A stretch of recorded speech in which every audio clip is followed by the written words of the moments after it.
Hello, this is Pemberton. This is going to be Galatians chapter 2. 14 years later, I went up again to Jerusalem, this time with Barnabas. I took Titus along also. I went in response to a revelation and set before them the gospel that I preach among the Gentiles. But I did this privately to those who seemed to be leaders, for fear that I was running or had run my race in vain. Yet not even Titus, who was with me, was compelled to be circumcised. This matter arose because some false brothers had infiltrated our ranks to spy on the freedom we have in Christ Jesus, and to make us slaves. We did not give in to them for a moment, so that the truth of the gospel might remain with you. As for those who seem to be important, whatever they were makes no difference to me.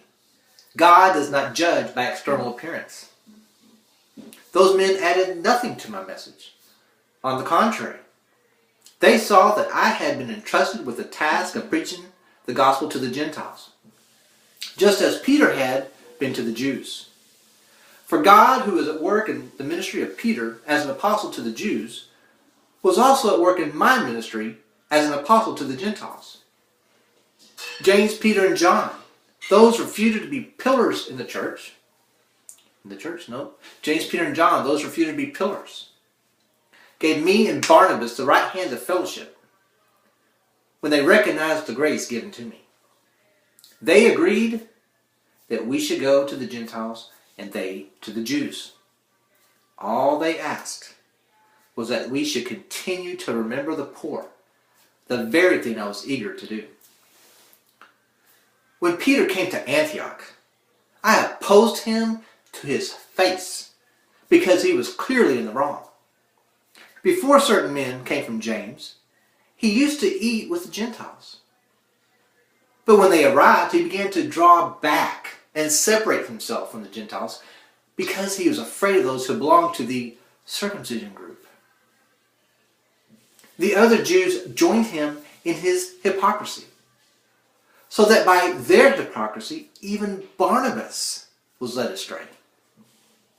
When I saw that they were not acting in line with the truth of the gospel, I said to Peter in front of them all, "You are a Jew, yet you live like a Gentile and not like a Jew.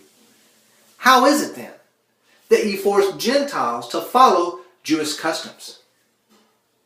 We who are Jews by birth and not Gentile sinners know that a man is not justified by observing the law, but by faith in Jesus Christ.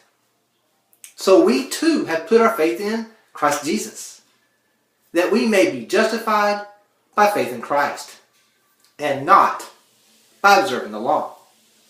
Because by observing the law, no one will be justified. If, while we seek to be justified in Christ, it becomes evident that we ourselves are sinners, does that mean that Christ promotes sin? Absolutely not.